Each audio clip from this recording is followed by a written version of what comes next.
Hello दोस्तों, नमस्कार दोस्तों। आज हम लोग बात करेंगे कि अगर जो है संपत्ति खरीदते हैं, संपत्ति का सौदा हो जाता है, तय हो जाता है और लेन देन की बात भी एडवांस में भी जमा हो जाता है, पूरे पैसा भी दे दिया जाता है। उसके बाद अगर मान लीजिए कि जो संपत्ति बेचने वाला व्यक्ति अगर आनाकानी करे, रजिस्ट्री ना कराए, तो ऐसे मामले में जो है हम लोग को क्या करना चाहिए, यानी कि इसका जो है क्या नियम है, गवर्नमेंट की तरफ से क्या रूल है, रेगुलेशन है, इसके बारे में आज हम लोग जानकारी लेंगे और इसके बारे में आज बात करेंगे। तो दोस्तों बने रहिएगा इस वीडियो पर और जो है ज़रूर इस वीडियो को एंड तक जरूर सुनिएगा, ताकि आप लोग को जो है हो सकता है आपके लाइफ में कभी भी जो है ये काम आ सकता है। तो दोस्तों देर ना करते हुए हम लोग चलते हैं, शुरू करते हैं। संपत्ति खरीदने का सौदा करने के बाद मालिक रजिस्ट्री नहीं करे, तब क्या है खरीदार के अधिकार। तो दोस्तों ये विक्रय अनुबंध लेख भारतीय संविधान अधिनियम 1872 में दिए गए सिद्धांतों के अधीन लिखा जाता है। इस लेख के लिखने के बाद यदि संपत्ति को बेचने वाला संपत्ति की रजिस्ट्री करने से इनकार कर देता है, तब संपत्ति को खरीदने वाला व्यक्ति अपनी दी गई धनराशि को पुनः प्राप्त करने का या फिर उस संविधा को पालन करवाने का अधिकार रखता है। तो दोस्तों जानिए हमारा कानून, संपत्ति खरीदने का सौदा करने के बाद मालिक रजिस्ट्री नहीं करे तब क्या है खरीदार के अधिकार। तो स्वयं की संपत्ति खरीदना हर व्यक्ति का सपना होता है। भारत वर्ष में मकान खरीदने, जमीन खरीदने के सैकड़ों सौदे प्रतिदिन किए जाते हैं। अधिकांश तो इस सौदों में किसी प्रकार की समस्या नहीं आती है, पर कुछ प्रकरण ऐसे होते हैं जिसमें कुछ समस्याएं हो जाती हैं। ऐसी समस्या होने पर खरीदार सबसे पहले अपने विधिक अधिकारों को तलाशता है। कोई ऐसे प्रक्रिया जानना चाहता है जिसे उसको राहत मिल सके। अनुमान देखने में जाता है कि किस समस्याओं में सबसे बड़ी समस्या है। इस विक्रेता अपनी संपत्ति को बेचने का सौदा तो कर देता है, परंतु सौदे के बाद संपत्ति की रजिस्ट्री करने में आनाकानी करता है तथा खरीदार को हिले हवाले देता है। भ्रष्टाचार निवारण अधिनियम 1988 भाग 5 विशेष न्यायाधीशों द्वारा विचारण किए गए जाने के प्रकरण जमीन और मकान से जुड़े हुए सौदे एक बहुत बड़ी धनराशि में होती है। ये धनराशि किसी व्यक्ति के सारे जीवन का जमा पूंजी भी हो सकता है। ऐसे परिस्थिति में कानून खरीदारों के अधिकारों की रक्षा की संपूर्ण और सरल व्यवस्था करता है। कानून में ऐसा समस्या से निपटने हेतु संपूर्ण व्यवस्था दी गई है, जिसमें सिविल और आपराधिक दोनों प्रकार के मुकदमों के माध्यम से इस समस्या के निपटा जा सकता है। आपराधिक कानून जब भी किसी व्यक्ति द्वारा अपने मालिकाना हक की संपत्ति को बेचने का सौदा किसी क्रेता के साथ किया जाता है, तब प्रतिफल की संपूर्ण राशि अदा कर देने के बाद विक्रेता का ये दायित्व बनता है कि वह क्रेता के पक्ष में रजिस्ट्री करा दे।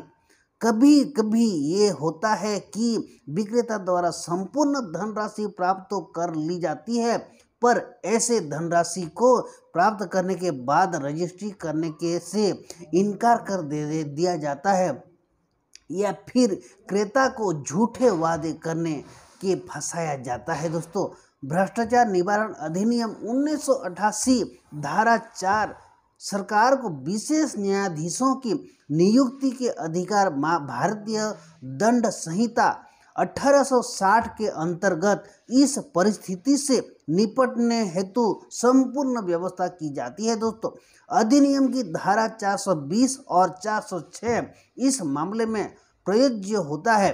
धारा 420 ये धारा किसी व्यक्ति के साथ छल किए जाने पर लागू होती है और ये प्रसिद्ध धारा है जो छल का प्रतिषेध करती है। ये धारा के अंतर्गत यदि किसी व्यक्ति द्वारा किसी व्यक्ति को छल और कपट के माध्यम से उसकी संपत्ति को हड़पा जाता है, तब दंड की व्यवस्था की जाती है।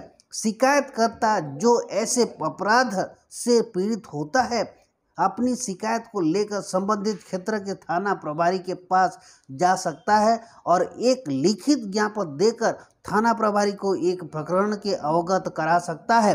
भ्रष्टाचार निवारण अधिनियम 1988 भाग 3 अधिनियम के अंतर्गत लोक सेवक कौन है?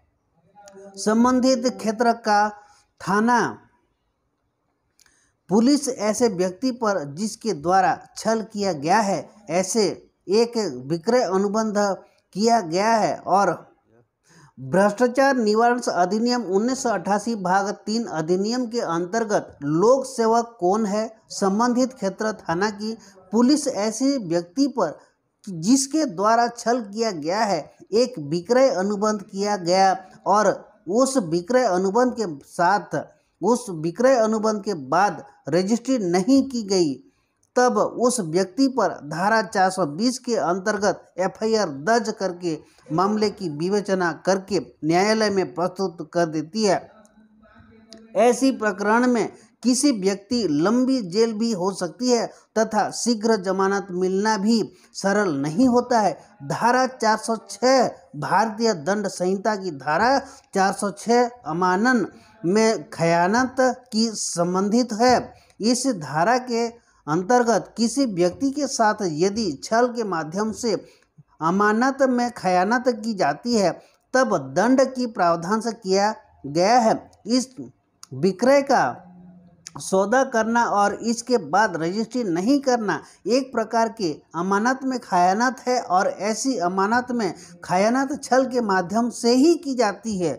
भ्रष्टाचार निवारण अधिनियम 1988 भाग 2 अधिनियम में लोक कर्तव्य किसे माना गया है, इसलिए ऐसे प्रकरण में भारतीय दंड संहिता की धारा 406 में प्रयोज्य होती है। जब कभी इस प्रकार का प्रकरण लेकर संबंधित पुलिस थाने पर जाया जाता है, तब पुलिस द्वारा एफआईआर दर्ज करते समय धारा 420 के साथ धारा 406 का भी समावेश किया जाता है तथा विवेचन में ये स्पष्ट किया जाता है कि व्यक्ति के साथ छल भी हुआ है और छल के साथ अमानत में खयानत भी हुई है। ये अपराध है तथा इस अपराध में भी शीघ्र जमानत सरल नहीं होता है। दोषी पाए जाने पर व्यक्ति को एक लंबे समय का कारावास भी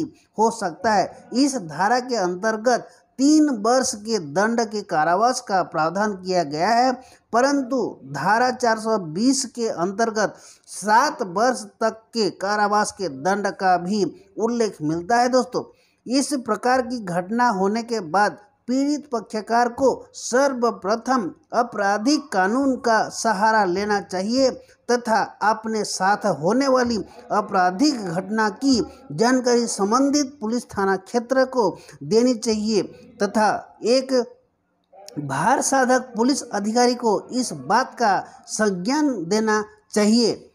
पुलिस सुनवाई नहीं करे तब यदि पुलिस द्वारा इस प्रकरण में एफआईआर दर्ज नहीं की जाती है और आरोपी पर मुकदमा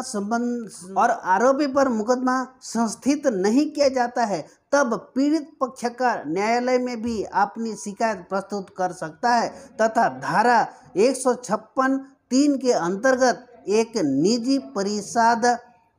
निजी परिवाद के माध्यम में रजिस्ट्रेट द्वारा पुलिस को प्रकरण दर्ज करने हेतु आदेशित करवा सकता है। ये ऐसा परिवाद जिला पुलिस अधीक्षक को मामले से अवगत कराने के पश्चात ही करना चाहिए।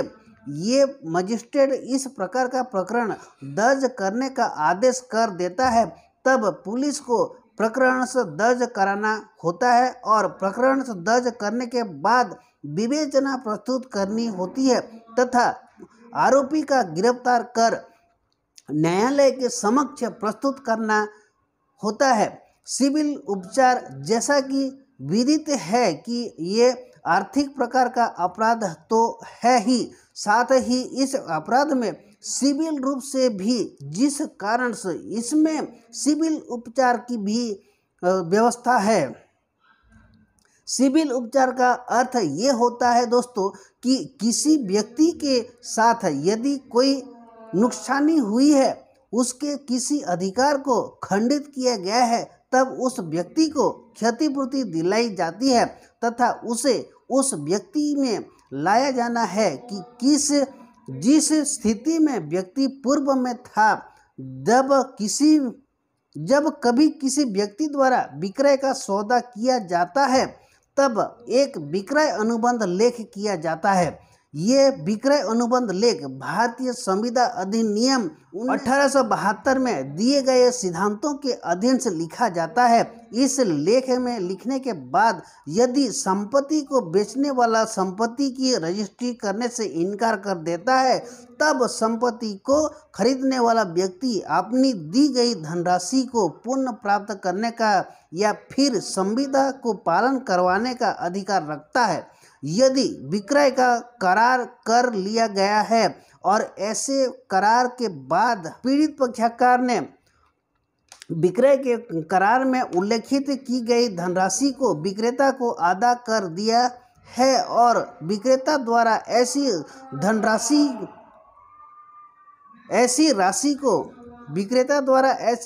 को प्राप्त करने के बाद भी क्रेता को संपत्ति का कब्जा नहीं दिया है या फिर संपत्ति की रजिस्ट्री नहीं की जा रही है, तब क्रेता का अधिकार पैदा हो जाता है कि वह संपत्ति पर कब्जा भी प्राप्त करे तथा उसकी रजिस्ट्री भी करवाए, या फिर वह अपनी धनराशि यदि चाहे तो विक्रेता के प्राप्त करने का अधिकार भी होता है। विनिर्देश अनुतोष अधिनियम धारा 10 के अंतर्गत किसी भी संविधा के पालन करवाए जाने के संबंध में उपबंध करती है। इस धारा के अंतर्गत पीड़ित पक्षकार न्यायालय के समक्ष उपस्थित होकर अपनी संविदा को पालन करवाए जाने हेतु आवेदन कर सकता है। इस धारा के अंतर्गत न्यायालय को संविदा का पालन करवाना ही होता है तथा उसे किसी प्रकार का भी विवेकाधिकार प्राप्त नहीं होता है। दोस्तों, यही मामले में न्यायालय संतुष्टि साक्ष्य प्रस्तुत किए गए हैं तथा अभिलेख पर ये सभी साक्ष्य उपलब्ध है, जिससे ये साबित होता है दोस्तों कि दोनों पक्षकारों के मध्य संविदा की गई थी और ऐसे संविधा पालन किया जाना चाहिए तथा न्यायालय द्वारा 10 के अंतर्गत संविदा का पालन करवा देना होता है। ये अधिक विशाल प्रक्रिया नहीं है। सरल पूर्वक इस धारा के अंतर्गत मुकदमा उपस्थित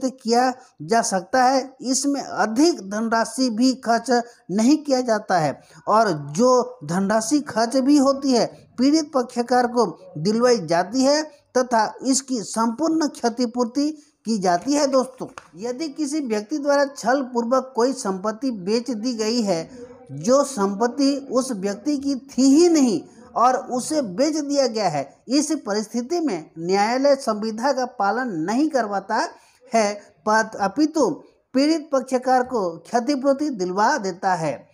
विक्रय अनुबंध लेख ये रजिस्ट्रेशन इस प्रकार के संपत्ति विक्रय करने के सौदों में सर्वप्रथम आवश्यक विक्रय अनुबंध लेख होता है। दोस्तों, जब कभी भी संपत्ति को क्रय किया जाता है तब विक्रय अनुबंध लेख अवश्य किया जाना चाहिए तथा इस लेख का रजिस्ट्रेशन भी किया जाना चाहिए।